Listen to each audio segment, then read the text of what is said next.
Well, we're in Genesis 14.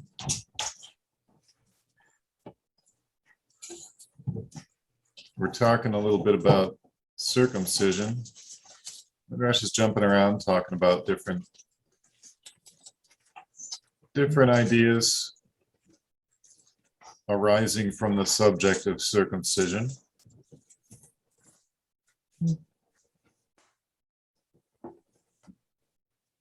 And this particular Simon or a section here starts in Genesis 14:3,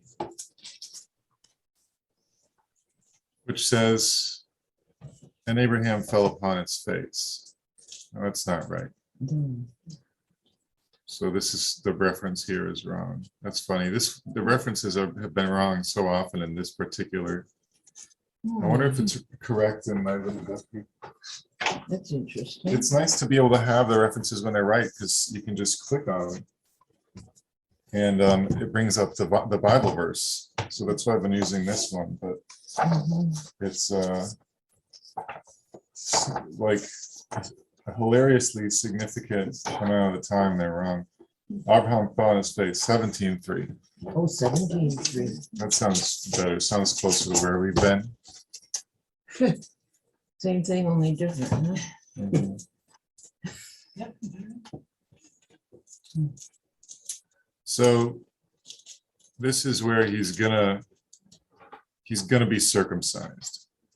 Just before he's circumcised, in Genesis 17:3, when God appears and speaks to him, he falls on his face, or he throws himself on his face. With the Midrash says, so before he was circumcised, this happened every time God spoke to him. Whenever the Shekhinah addressed him, so why does it say Shekhinah instead of just God? The Shekhinah is when God shows up in some kind of tangible form, there's always a tendency to distance that phenomenon from the idea that God showed up. All of him, his entire presence, and he looked just like one of us or something like that, like the Judaism does not like anthropomorphizations. So anytime in the Torah where God just appears, people see God, what they really saw like a cloud or something that signified his presence had concentrated there more than everywhere else, but he's omnipresent and doesn't have a body and so forth. So it says the Shekhinah addressed him. The Shekhinah is the dwelling presence of God. It's the dwelling presence of God. But it's a step removed from the idea that all of God is 100% and only there. We don't see that in Judaism really. So the Shekhinah addressed the dwelling presence. The Shekhinah is the same. Just as a tiny recap, the Shekhinah is the aspect of God that dwelt in the temple, in the Holy of Holies, and it, it sort of looks like a cloud or a mist or something. And in the Kabbalistic system, Shekhinah is, I believe, all the way at the bottom of the Sephirotic tree. But I'm not 100% sure about that. It might differ from system to system. Anyway, so it's interesting to see the Midrash change God here to the Shekhinah. But it's not surprising.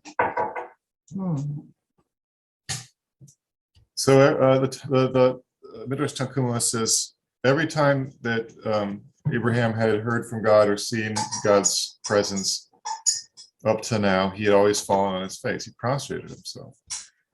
But what we find interesting in Genesis 18:22, and gosh, I hope that reference is right. Yeah, it should be. It says Abraham stood before the Lord. Yeah. So after he was circumcised, he didn't prostrate himself when God showed up anymore. He could stand before God. Even more remarkable, in 18:1, Genesis 18:1, God appears to Abraham by the terebinths of Mamre as he sat in the tent door.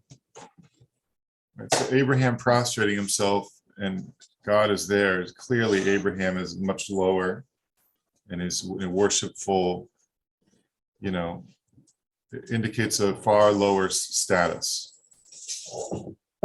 But two people standing together doesn't indicate a difference in status at all. God is there, Abraham's there, they're both standing almost as equals.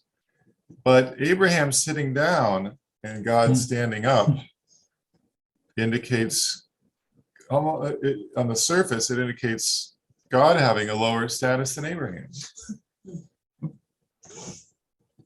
So obviously we have to address that.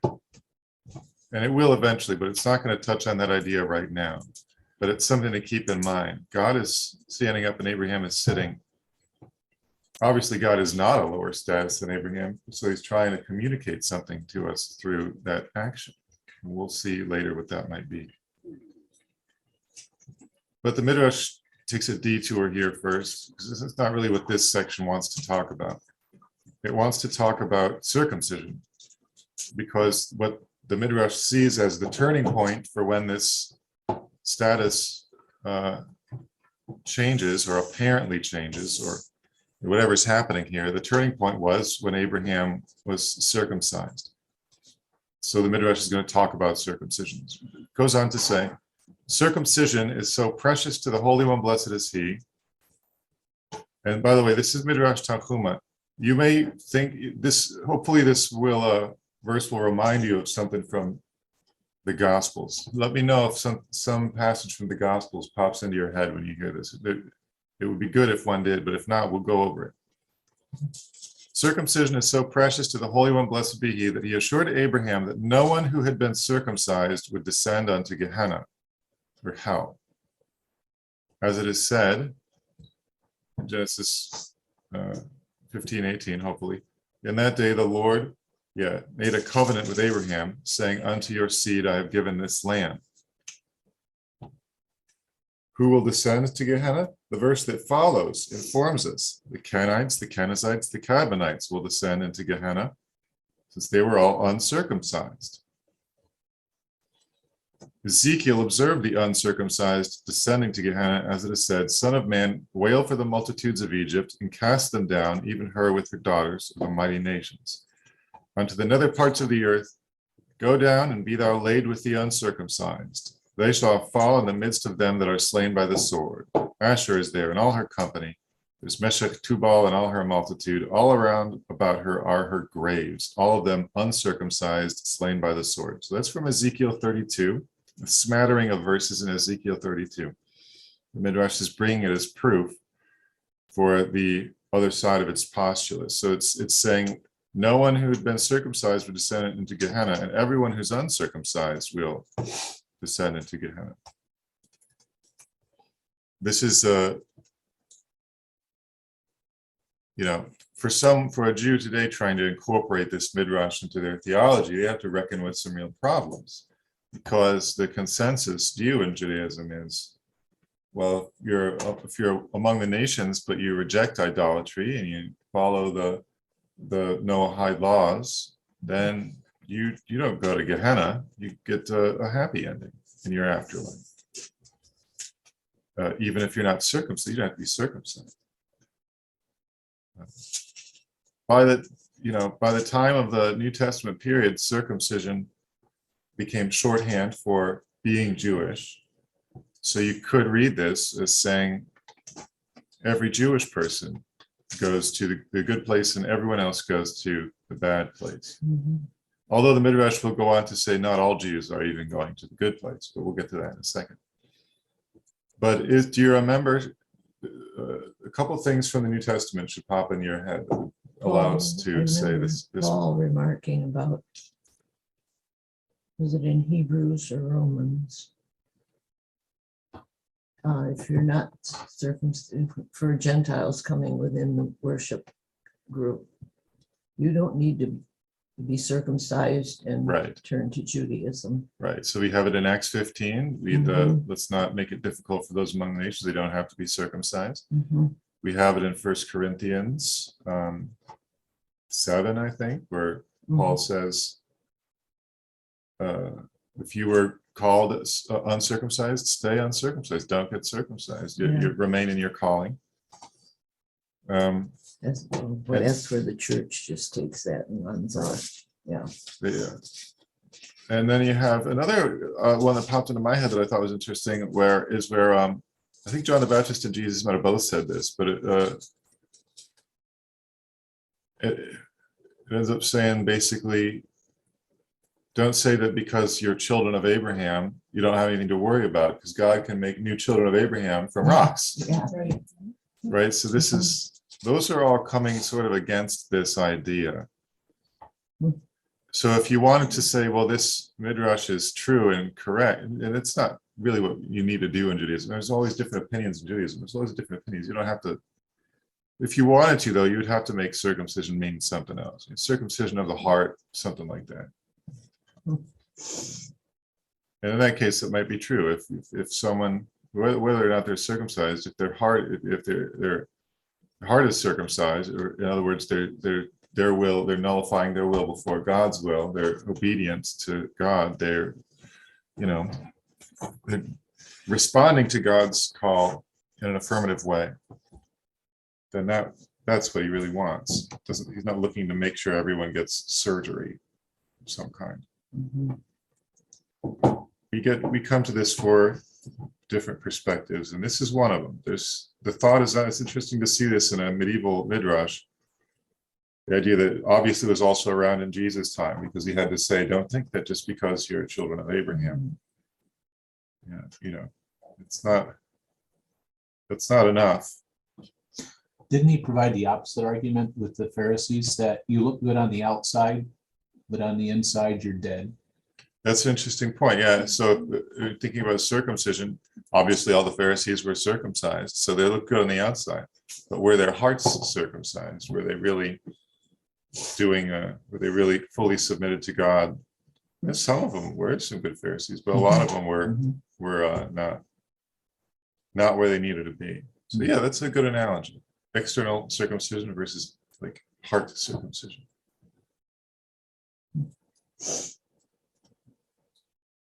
All right. Now, here's the next little paragraph here is going to reference Jewish people who go to Gehenna despite the fact that they're Jewish, and it does so through this.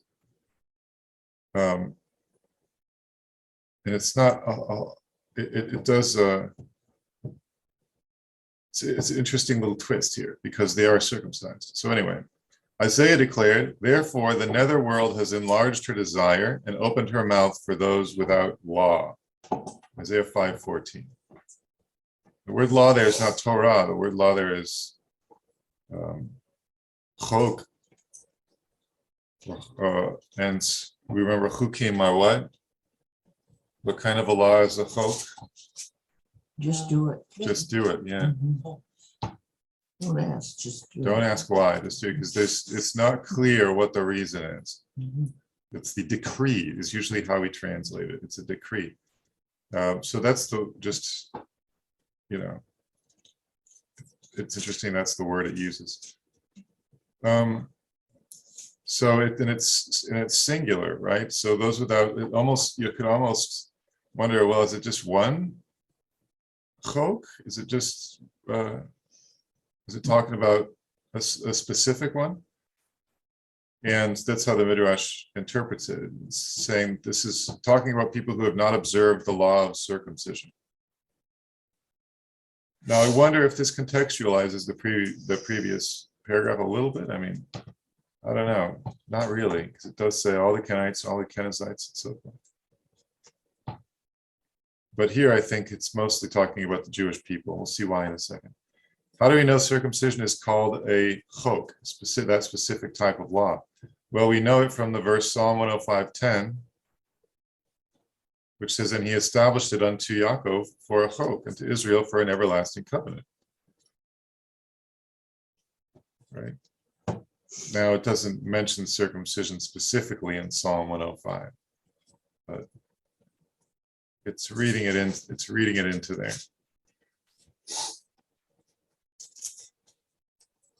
So now it says, the Holy One, blessed be he, pulls down the foreskins of infidels and sinners in Israel who deny God and imitate the practices of the nations. The word for practices of the nations is hukim. It's the same word as decree. Yeah.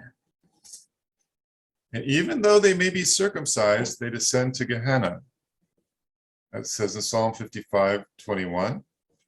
He hath put forth his hands against them that were at peace with him. He hath profaned his covenant. What was So that last passage again? Psalm 55:21. Thank you. So even someone who's circumcised, if they deny God and begin to imitate the practices of the nations instead of living Jewish life, they end up with the same destination as the uncircumcised. I think that's a fairly standard view. The Talmud talks a lot about what can a Jewish person do, or what does a Jewish person have to do to forfeit eternal life? And that would be on the list. Abandoning Judaism completely and denying God. Yep, that's there. That's definitely in there. The Midrash continues. King Agrippa, I wonder if that's Herod Agrippa, the Agrippa from the Book of Acts. King Agrippa asked Rabbi Eliezer, inasmuch as the Holy One, blessed be he, considered circumcision so very important, why did he not include this precept among the 10 Commandments? Right, so the Midrash has gone such great lengths to tell us how important circumcision is, but now we have this question, why isn't it in the Big Ten? Rabbi Eliezer replied, long before the 10 Commandments were given to Israel, the Holy One, blessed be he, had warned Israel concerning the fulfillment of the precept of circumcision. And it gives two verses. There's Exodus 19:5. Now therefore, if you hearken unto my voice indeed and keep my covenant, you shall be mine own treasure from among all peoples. And then Jeremiah 33:25, if my covenant be not with day and night. And the Midrash contends that the covenant in those two verses is the covenant of circumcision. Right? Exodus 19:5, you might be thinking, wouldn't that be the Sinai covenant? But the Sinai covenant doesn't show up until the next couple chapters. So Exodus 19:5, the only covenant they've got at that point is the Abrahamic Covenant. The sign of the Abrahamic Covenant is circumcision. So it's not a bad argument to say that that's the Brit Milah, the circumcision covenant that's sealed, or the sign of which is circumcision, is the one being referenced in Exodus 19:5. The Abrahamic Covenant, just as an aside, the Abrahamic Covenant is the covenant that sort of defines Jewish identity in a big way. You might think it's Sinai, because we talk about the people becoming a nation and so forth. But being a descendant of Abraham, being circumcised, Abraham has a Jacob, makes you Jewish, and then being circumcised is what brings you into that covenant. So if Jewish people have a child, a male child, and that child is never circumcised, unless it's for some incredibly specific life and death reason, that child is not considered as being in the covenant with Abraham, as far as I know. Because he was a Gentile before then. Yeah. Right. I mean, technically, Abraham was a Gentile. I mean, obviously, he was born a Gentile. Yeah. So the Abrahamic Covenant, to think about keeping the covenant, how do you keep the Abrahamic Covenant? Because Abraham did all the stuff he was supposed to do, and then God said, I will just give all of this stuff now. All your descendants, you can have all these blessings, and that's it. They're just going to have them. So how do you keep that if Abraham has already fulfilled all the terms? Well, you keep it by circumcision. That's how you enter that covenant. And then if you're Jewish, you have to pass that down to the next generation. Keep the covenant by circumcising your male infants.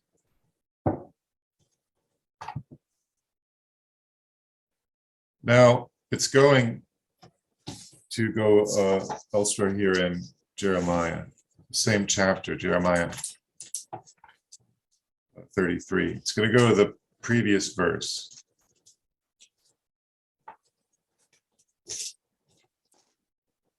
So in Jeremiah 33:25, no, for 24. It says, "Considerest thou not what this people have spoken, saying, the two families which the Lord did choose, he hath cast them out, and they condemn my people that they should be no more a nation before them." The two families is really specific. What two families are being talked about there in Yeah. Jeremiah 33? Well, it's clear from the context, right? We have in verse 22, we have the servant David is mentioned, and the Levites are mentioned. Those are your two families. You have the Levitical priests, and you have in the previous verse too, my servant David and the Levitical priests, verse 21. So those two families are the ones in view, as is clear from the context. So the Midrash is going to talk about those two families and why are they specifically in view. It says, what does this verse indicate? God saw how the men of Jerusalem, or maybe Jeremiah says, he saw how the men of Jerusalem provoked the Holy One, blessed be he, to anger. For even the priests who offered sacrifices in the temple were uncircumcised. How does he know that? Well, it gets it from Ezekiel 44:7. What does Ezekiel 44:7 say? You have brought in aliens, uncircumcised in heart and uncircumcised in flesh, to be in my sanctuary, to profane it, even my house, when you offer my bread, the fat and the blood, and they have broken my covenant, to add unto all your abominations. So this is clarifying here that the problem in Ezekiel 44:7 is not that Gentiles are coming to the temple to offer sacrifices, because that'd be okay. Solomon, when he built the first temple, says, "You house of prayer for all nations," etc. The problem in Ezekiel 44:7 is that the priests are not circumcised. That's weird. Yeah, why is it? Well, they had just fallen so far off the road, I guess. Yeah. So God says a few verses later in Ezekiel 44:9, "Let no alien uncircumcised in spirit and flesh enter my sanctuary."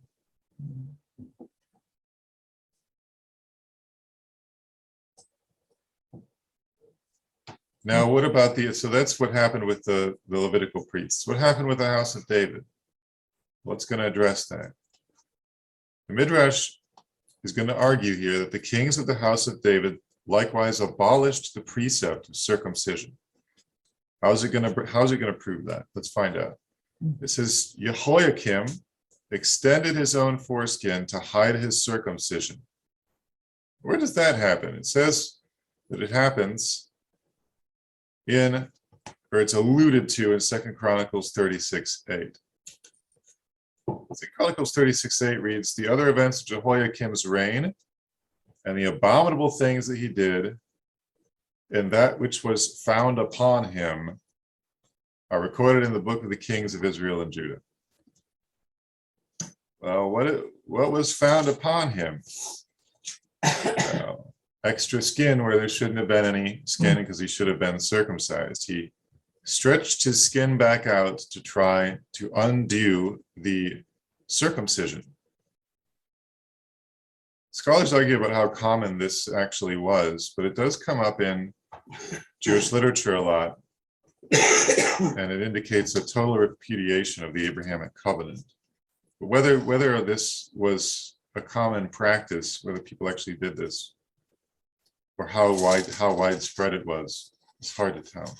But there definitely were Jewish people all throughout the ages that tried to stop being Jewish, just to live like everyone else. And in order to avoid being identified as Jewish, they would try to hide their circumcision or undo their circumcision, It's like caveat. stretching their skin. She was somebody else. Yeah. You I know. wonder how they would know. Right? Usually- Yeah, were they walking around? Is everything just hanging out? Oh, You wouldn't think good so. grief. Maybe in like the, I mean, in Judaism, we have all the modesty rules. But once they were out of Judaism, I think the athletic games and stuff, they didn't naked or whatever, Oh, dear. I Right. think, or in the baths or whatever's going on there. And the Greeks, the Romans, they had different ideas about modesty than, Boy, What was that And- Second and Chronicles the Jews. passage? Second Chronicles. 36, 36. yeah, verse 8. Got it, thank you. oh, I put 26. Oops. I might have said it wrong. It's 36. So the Midrash says the thing that was found upon him is a reference to the fact that he stretched out his foreskin. Others maintain that this verse indicates that he tattooed his skin. So it just puts that in there as a little bit aside. Like, we could be wrong. There could be a tattoo. But if it's correct that he stretched his foreskin, we learn from that the priests and the kings both abrogated the covenant of circumcision.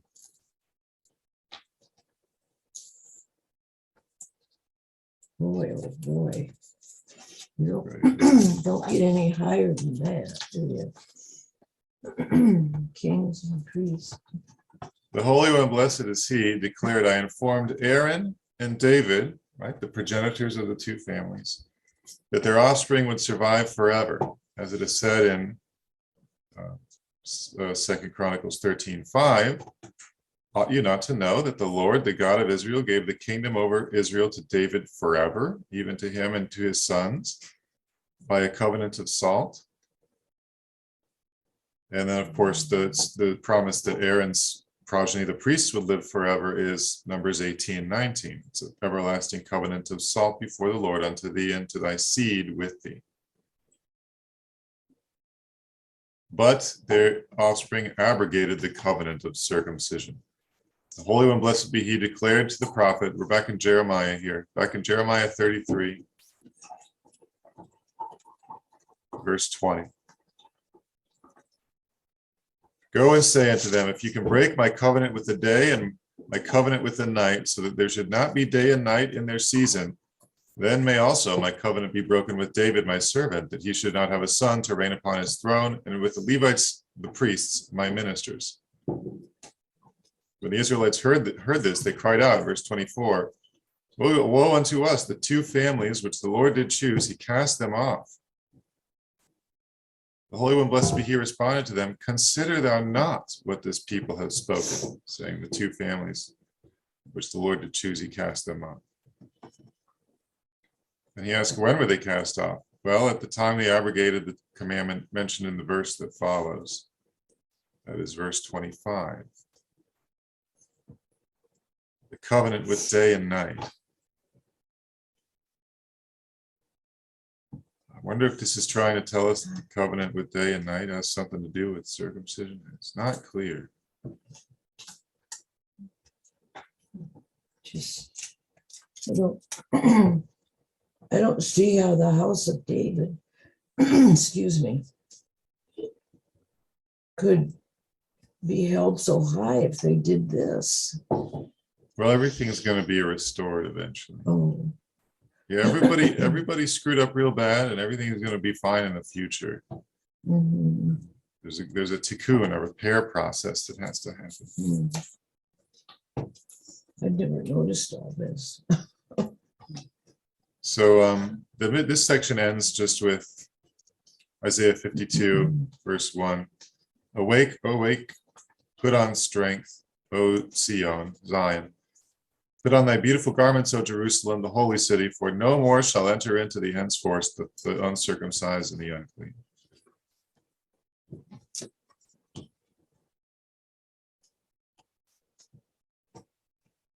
Right, we're in the next parsha now. We're going into Vayera. Genesis 18:1.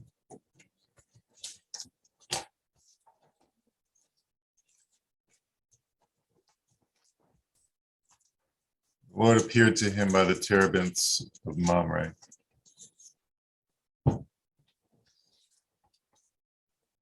So here's how the Midrash Tanchuma opens Parshat Vayera.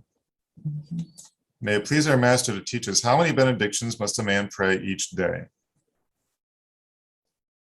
Thus do our masters teach us, a man must pray the 18 benedictions each day. This is the Amidah. The Amidah, the standing prayer we've talked about before, is the central component of the 3 times of prayer in Judaism.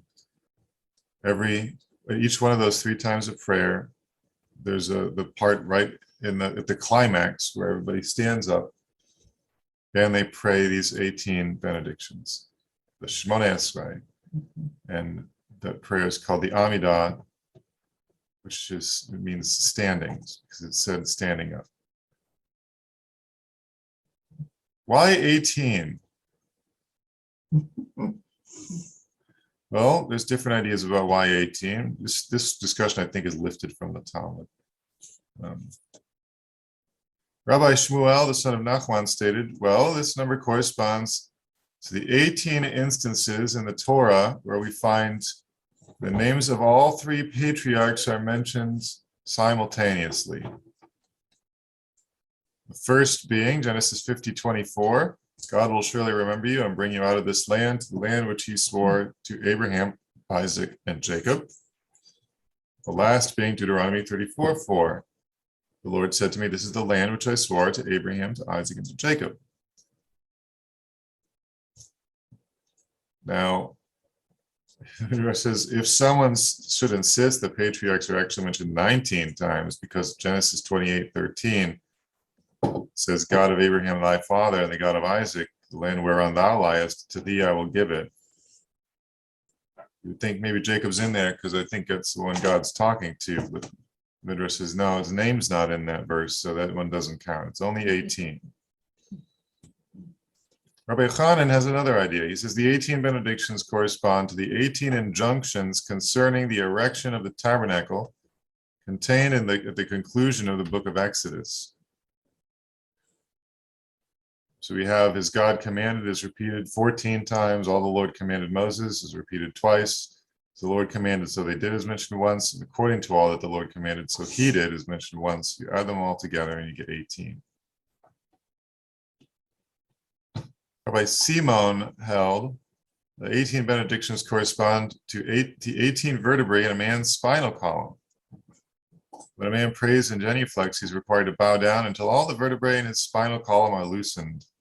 As it says in Psalm 35:10, all my bones shall say, O Lord, who is like unto thee. How many vertebrae do you got? 18. 24. Oh. You got 24, and that includes like a bunch of them that are fused together. If you count all those individually, it's over 30. So a lot of people have tried to figure out, this is from the Mishnah. I mean, this Midrash Tanchuma didn't make this, so it's from the Mishnah, the idea that a person has 18 vertebrae. I looked this up. I tried to find a way to reconcile this with, because we can look inside of people now and see how many vertebrae they got. I didn't find a real satisfactory conclusion. But there's different ideas. Maybe they're only counting the ones under the neck. Maybe they're only counting the ones above the lumbar vertebrae. It's not clear. Or discount their analogy. Maybe Simone was wrong. Yeah. That's the easiest way. Rabbi Shimon thought, a different guy, that this number corresponds to the 18 Psalms from the beginning of the book of Psalms until the verse, the Lord will answer thee in a day of trouble, which is not found in Psalm 18, but rather Psalm 20. So maybe that's not right either. But his point was, you'll be answered through your prayers. And thus it is said, the Lord will answer you in a day of trouble, as it says at the end of Psalm 18. Again, it's not Psalm 18. Rabbi Shimon thought it was Psalm 18. Maybe they were numbered differently back then. Who knows? The Lord will answer me. Rabbi Joshua, this is Joshua, is that Yehoshua? Just Yeshua.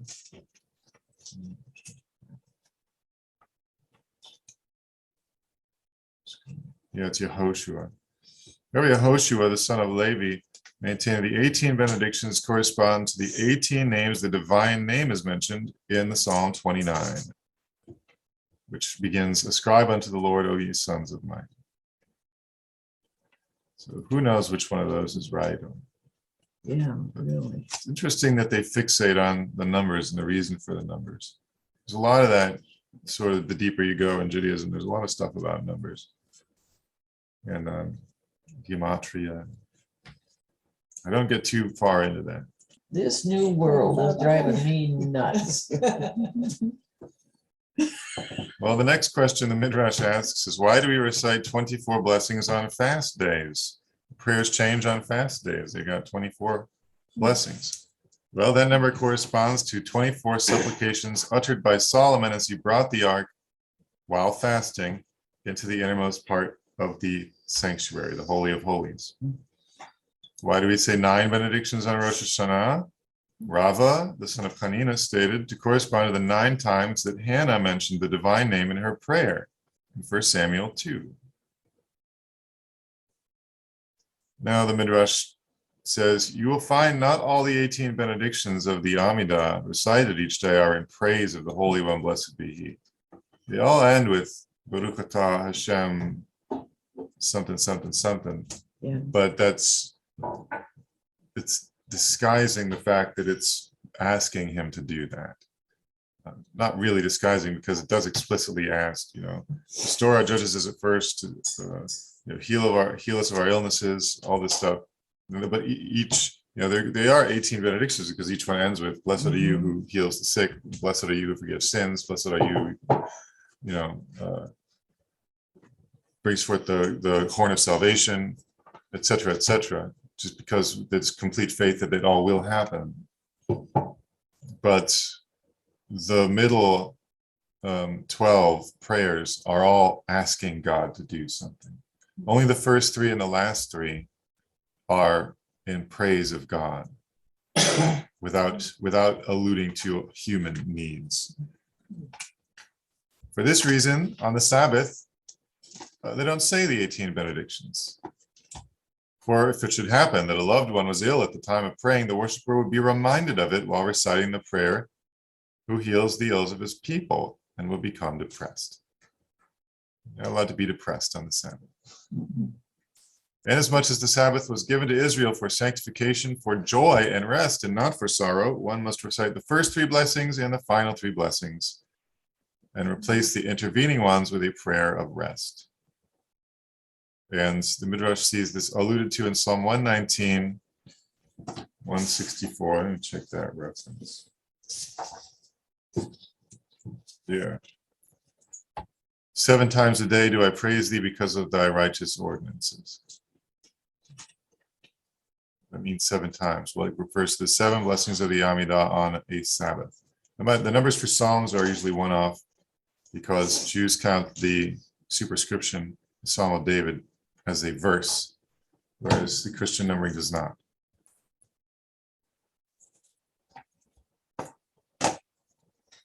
So the word 7 in this verse refers to the 7 benedictions recited on the Sabbath. What other day could this verse refer to, if not the day of rest, which is unlike any other? For it is said, remember the Sabbath day and keep it holy. Of course, Exodus 20. In every respect, even from the pursuit of thy business and speaking thereof, Isaiah 58, a famous passage about the Sabbath.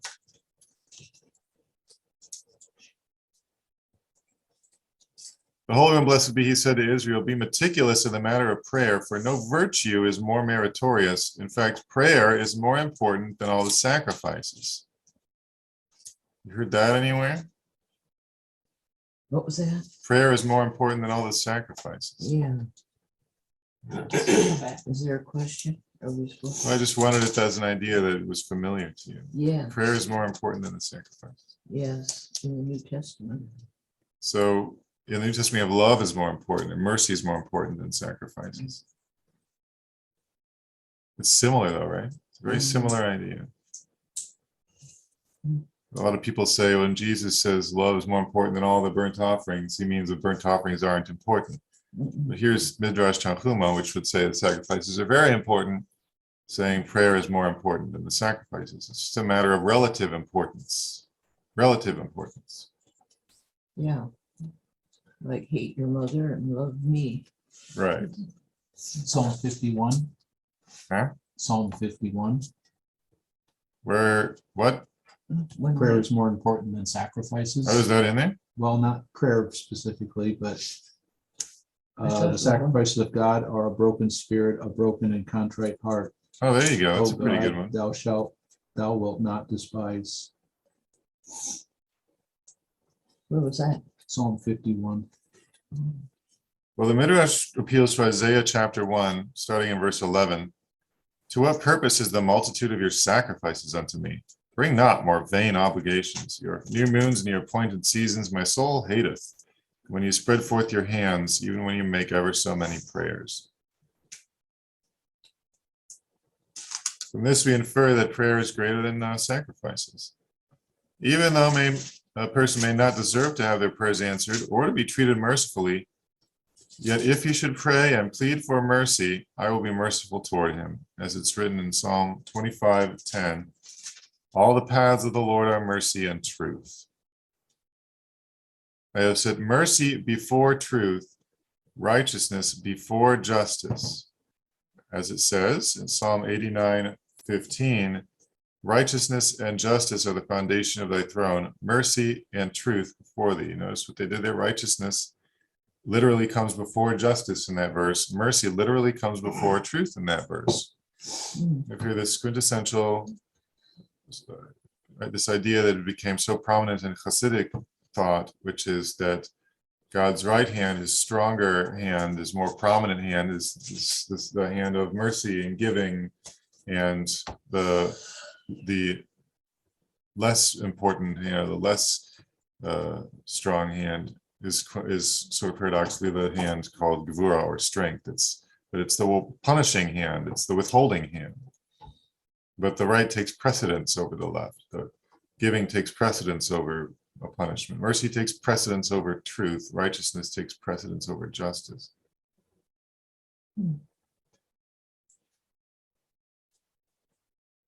There's quite a bit in there about the right hand of God and so on.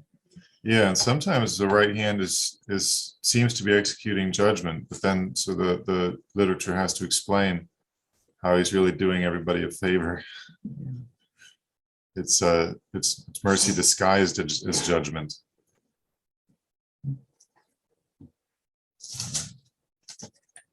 A lot of stuff in there. Rabbi Simlai declared, you know that all his ways are merciful from the fact that at the very beginning of the Torah, he adorned the bride.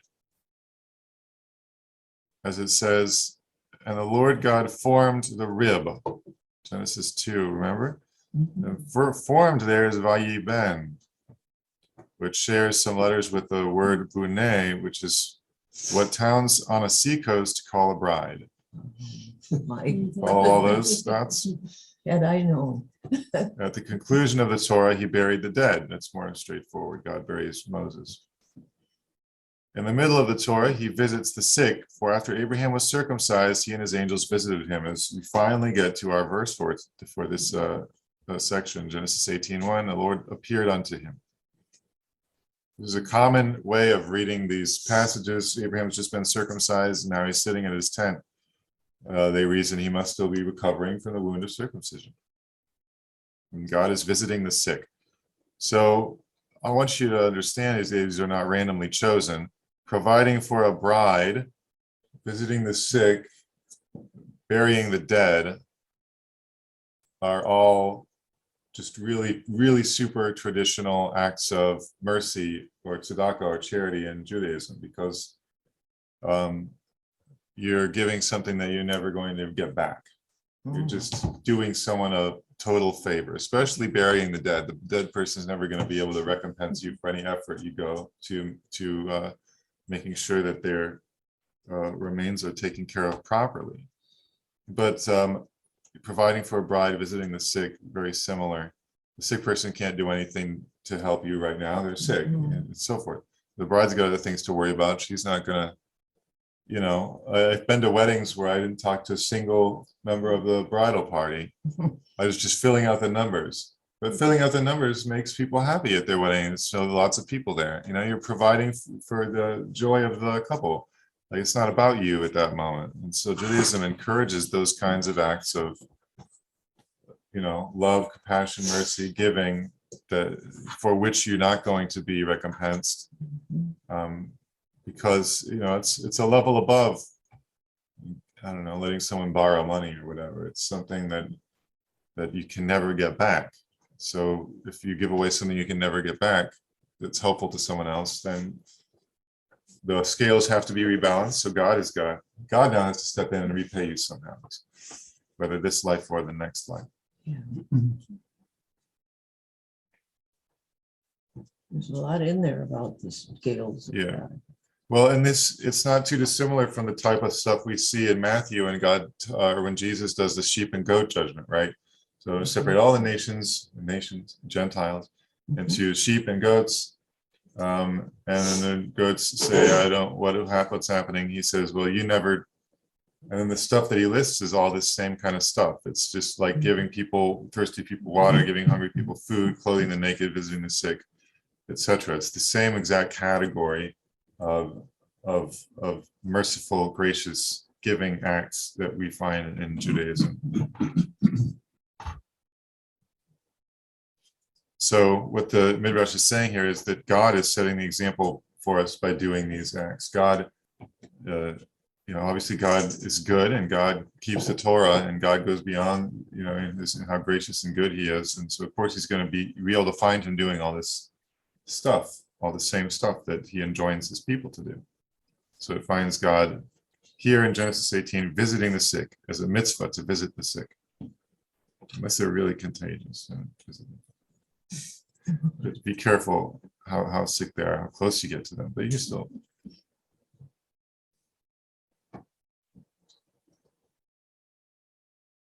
Now the next section says, Rabbi Berachia began the discussion in Rabbi Levi's name with the verse, Psalm 18:36.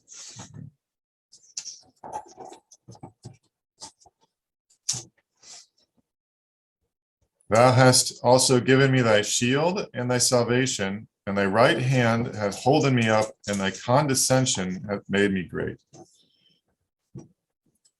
Condescension here is not a good translation. So another translation might be, you have treated me with great humility. Condescension sort of absolutely literally means that you're descending to someone else's level. Because we live in a society that pretends to be classless, we don't have an aristocracy. I mean, we do, but we pretend that we don't have an aristocracy of people who think they're better than we are. The word condescension is only ever understood sarcastically. Like, oh, you condescended from your super high level to come hang out with me.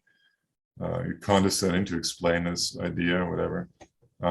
Because we like the idea of an egalitarian society where we're all sort of on the same level, because we're all just people.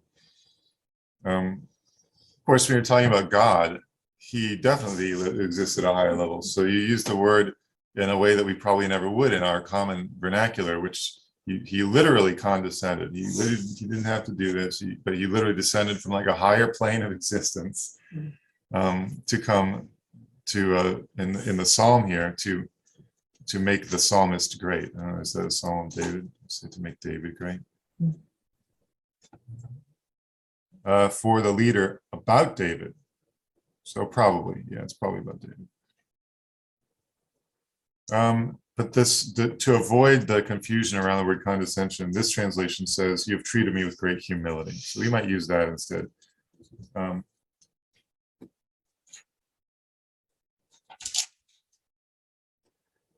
Interestingly, some sources indicate that this psalm is actually about Abraham, also, in addition to being about David. So this is now, the Midrash is now returning to the idea we started with here, which was that God is standing before Abraham. Abraham is sitting down. So the Midrash is now going to explicitly address this phenomenon.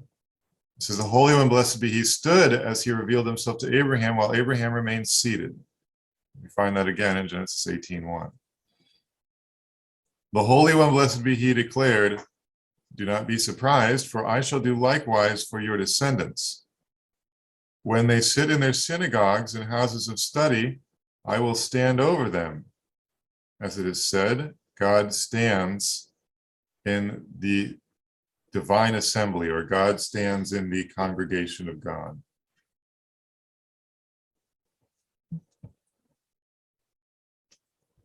And of course, not everyone is standing in there, people are sitting, so it's a similar, it's a parallel. The Midrash continues, normally if a student is ailing, like sick, and his master plans to visit him, his fellow students precede the master to their colleague's home in order to inform him of the visitor who will be coming. The Holy One, blessed be he, did not do so. After Abraham was circumcised, while he was still suffering the effects of the circumcision, he told the angels, go visit him. However, before they departed, the Holy One had preceded them. Thus it is said, the Lord appeared unto him, Genesis 18:1. And then only after that did he lift up his eyes and look, and lo, 3 men stood over against him. Is there any, and again we have this, is there any condescension greater than this? But probably a better translation would be, is there anyone more humble than that? Mhm. So it's odd to think of God as humble, and the Midrash knows this, so it's going to lift, I think it lifts this again from somewhere else. You probably heard it, but it's good stuff, so we'll go through it, and this is all we'll have time for probably is one more paragraph. But how can God be called humble? Because humble means low, it means, right? It means someone who is not, I mean, it is humble. God doesn't need to be humble and do whatever he wants. He's all powerful. He doesn't have to lower himself in any way. There's no reason to. He's better than everybody. You could just say that. So what is this? The humility of God. What does that mean? So there's 7 passages here that the Midrash will point out. So our sages stated in the name of Rabbi Elazar, the son of Pedat. The Holy One, blessed be he, likens himself to the humblest of men in 7 places in the Torah. First, we have Deuteronomy 10:17. For the Lord your God, he is God of gods and the Lord of lords, the great God, the mighty, and it says here the awful. This is sort of a really old way of using the word awful. Right? It could be like awesome. So it would be the way we would say that now. But followed by the next verse, verse 18 says, he executes justice for the fatherless and widow and loves the stranger. Right? So this idea of humility is, even though God is the highest and loftiest and biggest and best, he often will stoop down to act on behalf of the people of the lowest social standing. Right, and it's just again, living in a society where we don't really believe in having an aristocracy or a monarchy or whatever. You have to sort of put yourself into the mind of a more ancient person. Like the king of the country is not going to go visit some poor homeless guy in a hospital bed. It's never going to happen. You know, let Chris Evans do it in his Captain America suit, but the king's not going to do it. He's got other stuff to do. God being the King of Kings, Lord of Lords, however, he will come to that, down to the lowly, the stranger, the sick, the poor, the widow, the orphan. I think that's, thinking of it in that ancient monarchical stratified society context helps us understand what this humility is. It's in the context of God's royal identity. Similarly, in Psalm 138, verse 6, For though the Lord be high, he regardeth the lowly. Right, so that's all in one verse. The Lord is high, he's elevated, but he regards the lowly. You got Isaiah 57:15. Thus saith the high and lofty one that inhabits eternity, and whose name is holy. I dwell in the high and holy places with him also, that is of a contrite and humble spirit. What was that Isaiah one? Isaiah 57:15. To revive the spirit of the humble. Right. So again, that contrast. He's the highest and most lofty, but he's right there with the person who has a contrite and humble spirit. Similarly, Isaiah 66:1 and 2. Thus saith the Lord, the heaven is my throne, and the earth is my footstool. And on this man will I look, even on him that is poor and of a contrite spirit, and trembles at my word. We have Psalm 10:16 and 17. The Lord is king forever and ever. The nations are perished out of his land. Lord, thou hast heard the desire of the humble. Psalm 68:5 and 6. Sing unto God, sing praises to his name, extol him that rides on the skies, whose name is the Lord, and exalt ye before him, a father of the fatherless, the judge of the widows. Finally, Psalm 146:6 and 7 and 9. Who made heaven and earth, the sea and all that is in them, who keeps truth forever, who executes justice for the oppressed, upholds the fatherless and the widow, and the way of the wicked he makes crooked.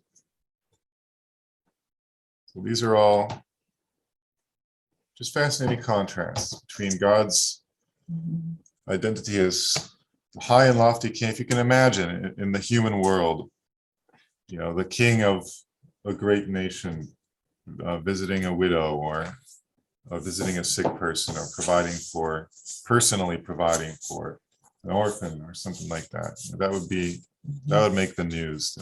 He'd probably do it just for the reason that it would make the news, right? But God does it in secret.